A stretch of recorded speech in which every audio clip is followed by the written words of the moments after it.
Elgetos kerštas. Kartą į vienus namus užėjo Elgeta ir pasiprašė naktigulto. Ant krosnės gulėjo senis. Jis atsisakė Elgetą priimti. Elgeta kažką suniurnėjo ir išėjo. Nieko nemanydamas, senis užmigo.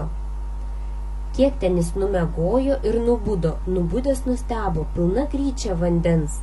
Vanduo sunkęs vidun pro duris ir vis daugyn. Pribėgo pilna gryčia vandens, jau lik stalo, jau ir stalą apsėmė, jau pradėjo siekti priekrosnį. Mato senis, kad blogai, vanduo pasieks krosnį ir reiks prigerti. Taigi jis plaukt. Girdi priplauks duris ir išners laukan.